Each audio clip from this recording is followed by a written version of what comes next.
बिस्मिल्लाहिर्रहमानिर्रहीम। ये lecture number 10 है। इसमें हमने पढ़ना है समंदर, दरिया, डैम और बैराज किसे कहते हैं। ठीक है। समंदर पानी का सबसे बड़ा ज़रिया,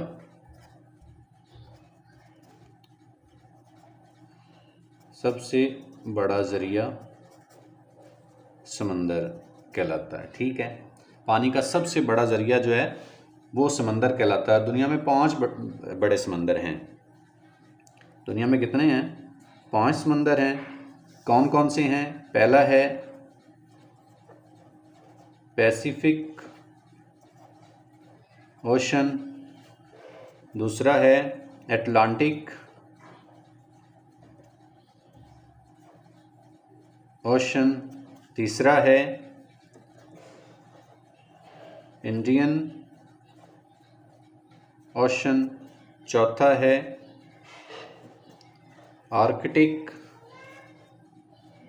ओशन और पांचवा है एंटार्कटिक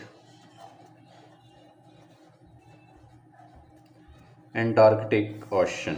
ठीक है। ये हमारे पास 5 बड़े समंदर हैं। सबसे बड़ा जो है ये पैसिफिक है और सबसे छोटा जो है वो आर्कटिक ओशन है। ठीक है। ये बस इतना ही आप याद कर लें, टाइम थोड़ा है तो आगे चलते हैं। ठीक है। समंदर किसे कहते हैं? पानी का सबसे बड़ा ज़रिया। दुनिया में कितने समंदर हैं? टोटल 5 हैं। पैसिफिक है, अटलांटिक है, इंडियन है, आर्कटिक है, अंटार्कटिक है। ठीक है। सबसे बड़ा जो है वो पैसिफिक है और सबसे छोटा जो है वो अंटार्कटिक है। ठीक है। आगे हमारे पास है दरिया। दरिया किसे कहते हैं? किसी पहाड़ या झील से बहुत सारा पानी बहकर, ठीक है ना, पहाड़ या दरिया झील से पानी निकलता रहता है, वो इकट्ठा होके मैदानों की तरफ बह जाता है। ठीक है।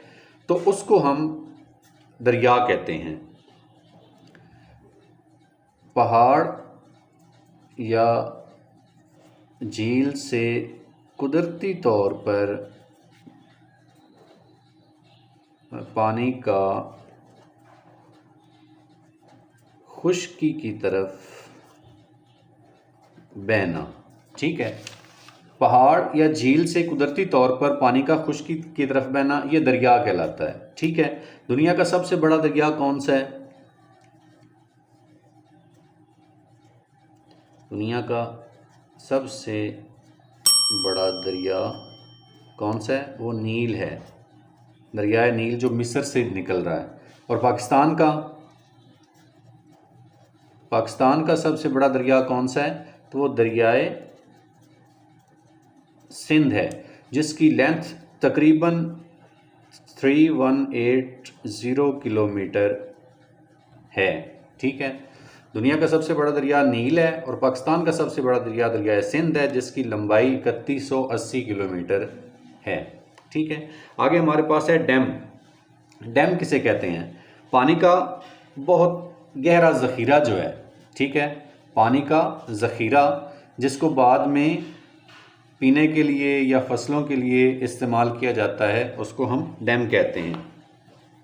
ठीक है। पानी का गहरा ज़ख़ीरा जो बाद में बिजली, ज़राअत या पीने के पानी के तौर पर इस्तेमाल हो, उसको हम डैम कहते हैं। डैम एक पानी का ज़ख़ीरा होता है जिसको बाद में हम किस मकसद के लिए इस्तेमाल करते हैं? बिजली बनाने के लिए या ज़राअत के लिए या पीने के पानी के तौर पर इस्तेमाल किया जाता है, उसको हम डैम कहते हैं। ठीक है। अब देख लें कि पाकिस्तान का सबसे बड़ा जो है डैम वो कौन सा है।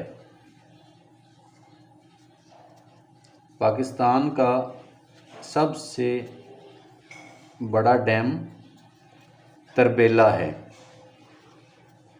तरबेला डैम। ठीक है। पाकिस्तान का सबसे बड़ा डैम कौन सा है? तरबेला डैम है। ये कहाँ पर है? ये इंडस रिवर पर है। लोकेशन इसकी कौन सी है? लोकेशन इसकी KPK है। ठीक है। और ये कब बना था? ये 1968 में इसकी कंस्ट्रक्शन स्टार्ट हुई थी और 76 में कंप्लीट हुई थी। ठीक है।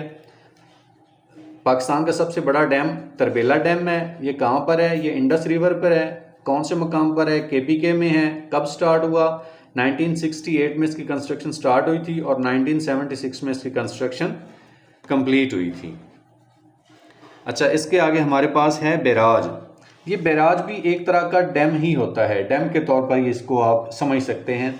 इसमें बहुत सारे दरवाजे लगे होते हैं जिसको जहाँ से फिर आगे पानी के बहाव को चेक किया जाता है, ज़्यादा किया जाता है, कम किया जाता है, यानी किस नहर में पानी ज़्यादा भेजना है, किस में कम भेजना है, किसको बंद करना है, किसको चलाना है। ये फिर उन दरवाज़ों को एडजस्ट करके वहाँ से पानी की जो है ना, पानी का बहाव उसको कंट्रोल किया जाता है।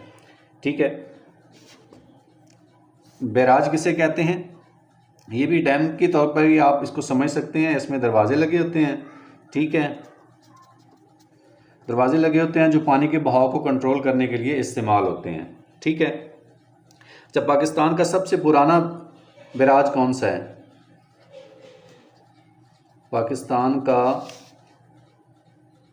सबसे पुराना बैराज जो है वो कौन सा है?